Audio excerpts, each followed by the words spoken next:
महाकुंभ में अब तक सब कुछ ठीक चल रहा था। 2 अमृत स्नान बड़े ही आसानी से हुए, लेकिन मौनी अमावस्या वाले स्नान से पहले ही एक हादसा हो गया। एक ऐसी भगदड़ हो गई जो कई लोगों को दर्द दे गया। प्रश्न यह है कि बेहतर प्रबंधन के बावजूद भगदड़ क्यों मची? हादसे की ये पूरी कहानी हम आपको बताते हैं।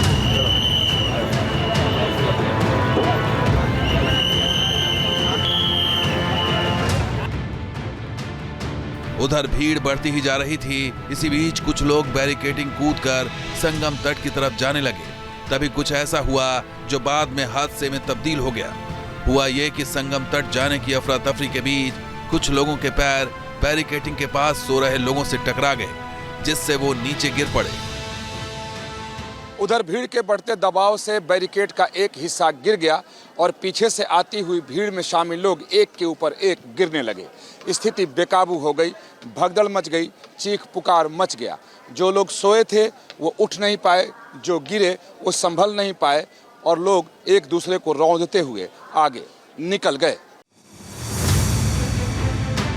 चारों तरफ मची भगदड़ के बीच कुछ लोग खुशनसीब थे जो भीड़ की चपेट में आने से बच गए थे।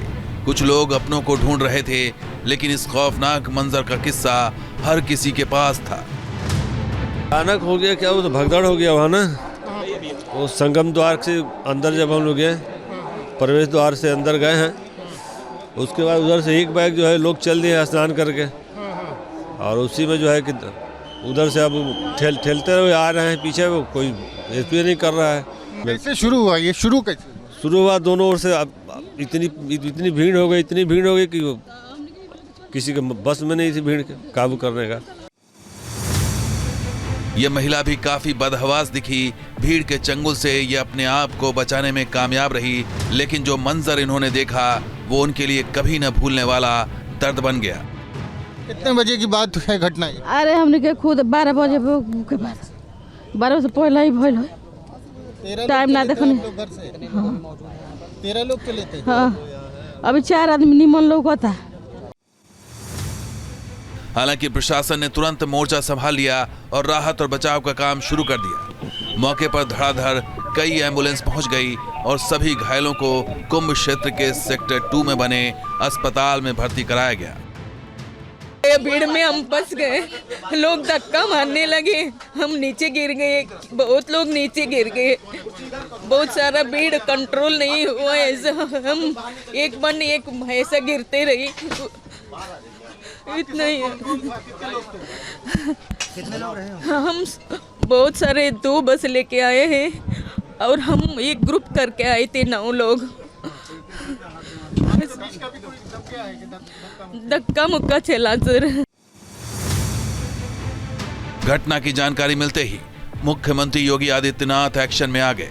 सुबह 4 बजे से ही उन्होंने अधिकारियों के साथ बैठक शुरू कर दी और पल पल का अपडेट लेते रहे। अमृत स्नान के लिए देश भर से आए हुए श्रद्धालुजनों की व्यवस्था के लिए, उनके कुशल क्षेम के लिए आदरणीय प्रधानमंत्री जी का प्रातःकाल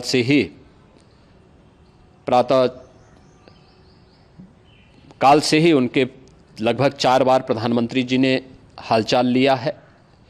हम लोगों की प्रातःकाल से ही श्रद्धालुजन जो भी आए हैं वे स्नान कर सकें, इसके लिए यहाँ पे उच्च स्तरीय बैठक भी चल रही है, जिसमें मुख्य सचिव भी हैं, डीजीपी हैं, प्रमुख सचिव गृह हैं, मुख्यमंत्री कार्यालय के अपर मुख्य सचिव के साथ साथ एडीजी लॉ एंड ऑर्डर के साथ साथ अन्य वरिष्ठ अधिकारीगण मौजूद हैं। इस दौरान पीएम मोदी भी एक्टिव नजर आए। उन्होंने 4 बार सीएम योगी से फोन पर बात की और राहत और बचाव कार्यों की जानकारी ली। पीएम मोदी ने इस हादसे पर दुख भी जताया। मैं महाकुंभ में जो दुखद हादसा हुआ है,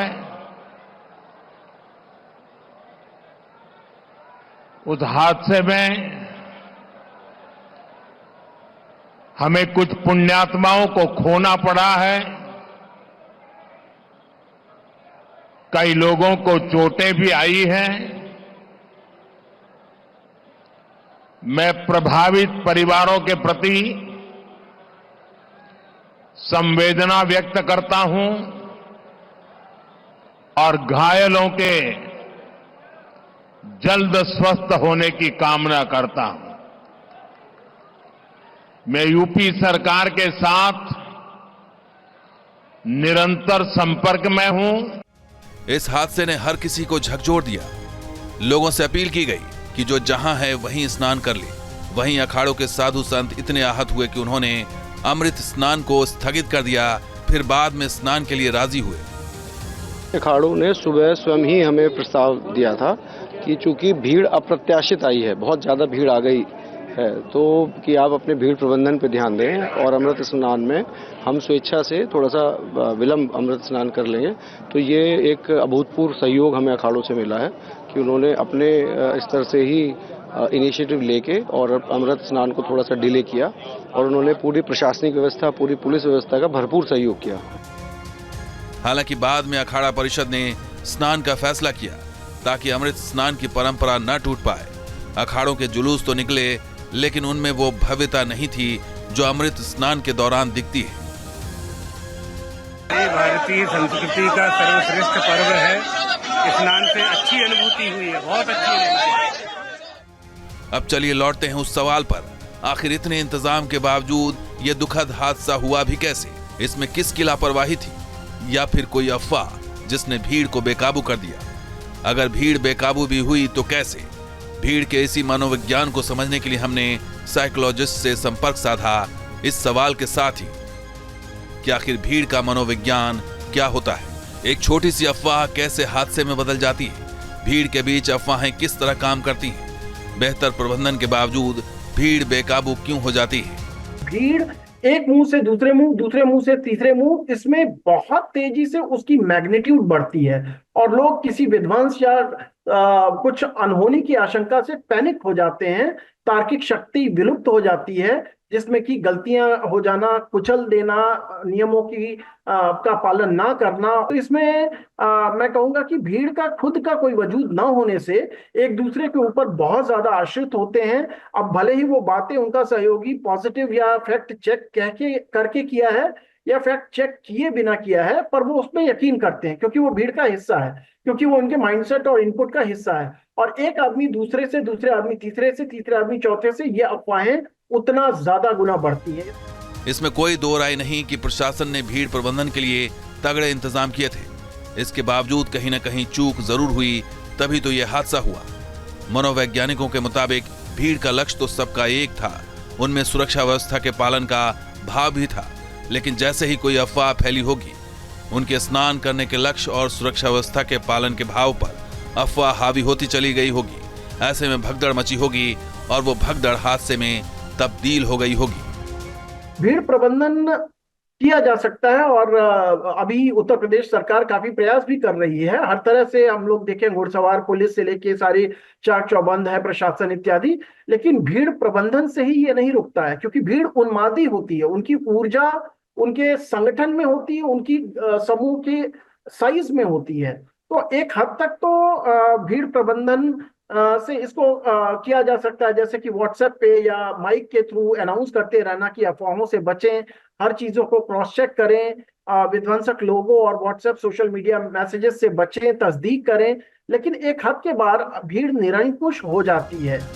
रोमांचित भीड़ जितनी तेजी से एक दूसरे से जोड़ती है, उतनी ही तेजी से अलग भी करती है। भीड़ को अराजक होने से बचाया भी जा सकता है अगर समय पर उन्हें कम्युनिकेट कर दिया जाए, अफवाहों को लेकर सतर्क किया जाए और हर भीड़ में एक लीडरशिप डेवलप कर दिया जाए।